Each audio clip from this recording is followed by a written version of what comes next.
Has there ever been a more dangerous band than Motley Crue?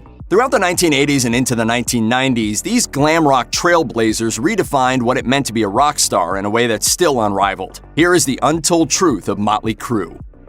You wouldn't expect members of one of the filthiest, wildest groups in the history of rock and roll to be particularly concerned with their public image, at least not beyond making sure that all their makeup and teased hair were picture perfect. But Motley Crue are reportedly highly protective of their legacy, and what a legacy it is. You said that the more records we sell, the more drugs we get, and the drugs are fantastic at the top. According to Blabbermouth, band members are extremely selective when it comes to merchandising, and they're unwilling to simply emblazon Motley Crue on every t-shirt, coffee cup, iron-on, and jacket that comes their way. If bassist and chief songwriter Nikki Sixx can be believed, the band doesn't want to cheapen their legacy by selling out. He said that he and his fellow bandmates don't want Motley Crue to become a group that, quote, were cool once. Here's a perfect example. According to Sixx, the band thought that the central concept behind Rock of Ages was basically Mamma Mia with electric guitars, so they wanted absolutely nothing to do with that project whatsoever, neither the Broadway production nor the 2012 movie. Judging by the reviews that film received, it's safe to say that was a wise decision.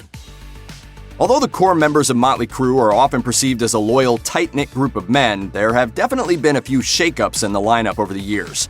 You'd be forgiven if you didn't know the name John Corabi, but he was in Motley Crue once. In fact, he was even the lead vocalist of the group for a spell. As Louder reports, Corabi replaced Vince Neil as the frontman on the band's self-titled 1994 album. As Ultimate Classic Rock notes, he was promptly booted from the band when his vocals for the 1997 album Generation Swine didn't live up to expectations. Corabi was reduced to a footnote when Vince Neil ultimately returned to the fold in 1997. As he told Rock by Wild in 2012, I was in Motley, and I never knew that they were going to bring Vince back. So things have a way of life just has a way of working itself out. In fact, Neil is reportedly on friendly terms with Corabi, and guitarist Mick Mars has even collaborated with him on some side project stuff. Meanwhile, Nikki Sixx seems to have less than fond memories of Corabi, and has even described him as the biggest piece of to roam the earth. Every gunslinger knows that one day they'll cross paths with someone who draws faster and shoots straighter. As Ultimate Classic Rock reports, Motley Crue met its match in 1984 when the band toured with Ozzy Osbourne, the Prince of Darkness himself. Osbourne was spiraling out of control following the death of his guitarist and friend Randy Rhoads in 1982. He mostly toured and made albums because of sheer inertia. His wife Sharon feared that things would get even worse if he stopped. This was the deranged man that Motley Crue ended up going on tour with, and the war stories from that time are beyond debauched.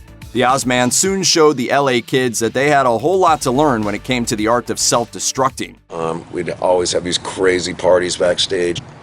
He would come onto our bus and say, I'm riding with you guys to the next city. In the 2001 Motley Crue Tell All the Dirt, Nikki Sixx recalled the day Osbourne allegedly ran out of cocaine, so Sixx jokingly suggested that he snort a line of ants off the sidewalk instead. He put the straw to his nose and sent the entire line of ants tickling up his nose with a single monstrous snort. I was snorting ants one day. They found me drunk snorting ants on this thing. Crazy stuff. And snorting ants, licking up each other's, and I'm like, dude, let's just go to the room, let's just chill out, come on. Are you annoyed by the constant comebacks and semi-annual final tours of old bands that never seem to know when to quit? Apparently, Motley Crue feels your pain, so they've taken steps to ensure that they don't become eternally touring dinosaurs. As Rolling Stone reports, band members are attempting to preserve their legacy through a, quote, cessation of touring agreement. The legally binding contract reportedly went into effect after their aptly named final tour at the end of 2015. Here's how Tommy Lee described their reasoning to Fuse News. How can we confirm this in writing, like that it's no joke? And we went to corporate lawyers. Sounds pretty serious, but that's not to say there aren't a few loopholes. After all, this is Motley Crue we're talking about. Nothing in the contract prevents them from still being a band, and the agreement says precious little about individual performances. As Global News reports, the band has already, quote, risen from the dead to record new material for the Netflix biopic The Dirt. Really, it's anyone's guess whether we'll eventually see a Motley Crue tour called just 150 one-off concerts in a row and not a tour, honestly. Some bands stay together for decades in order to develop and evolve as a group, but some members of Motley Crue have floated in and out of the project, or at least they're more than happy to try their hand at various side projects.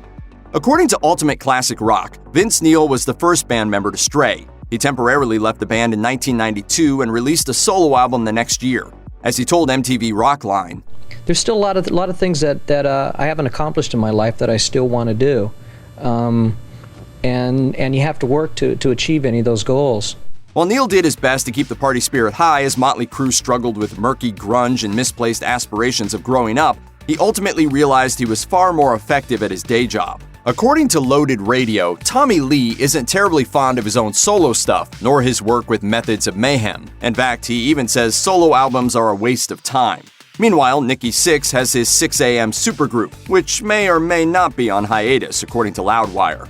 Even the ever-elusive Mick Mars has dabbled in solo projects. Although he hasn't released an album yet, he said he has some interesting things coming down the pipeline, because don't we all?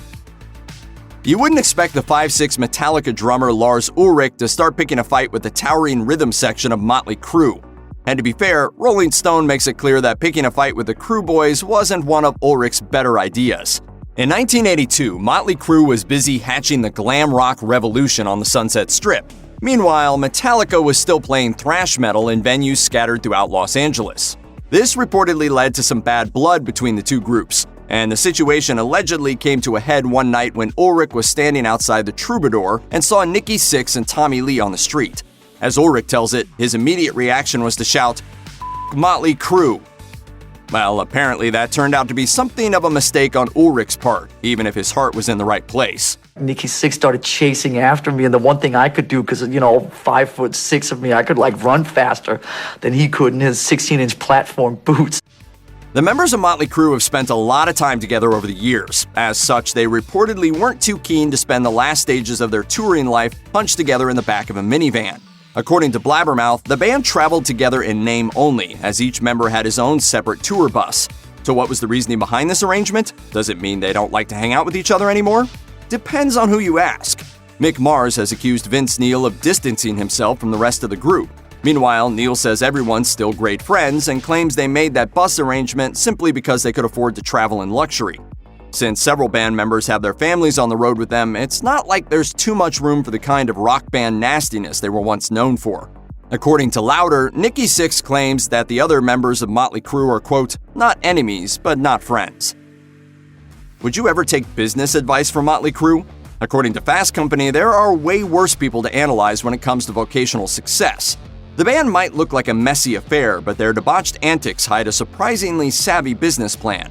Nikki Sixx says he understands why an outsider might have a tough time understanding why the band still exists anymore.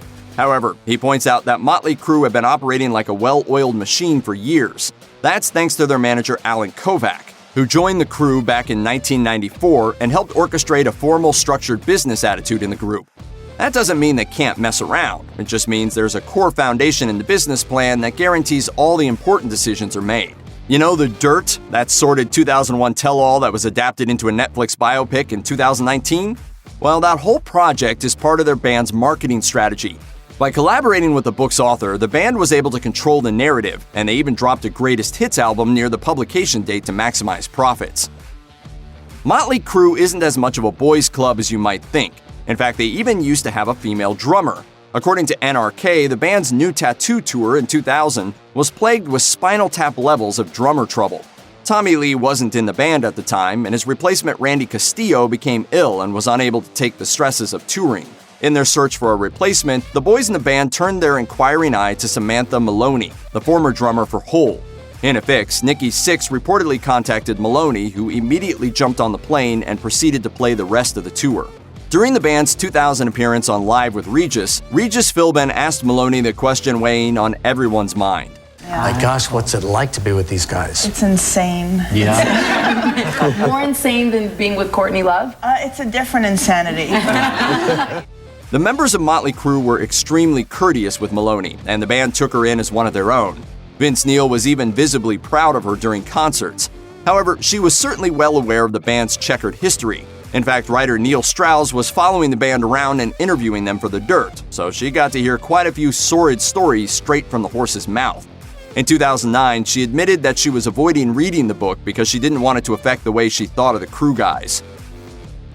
If you're looking for non-stop debauchery, look no further than Motley Crue's early years. The music is great. Motley Crue, the way they dress. They're cute. They're awesome. They're just... Totally babes. Nikki Sixx confessed to doing something quite unseemly to a police car in those heady days. I didn't smash the cop car window, I peed in the cop car window.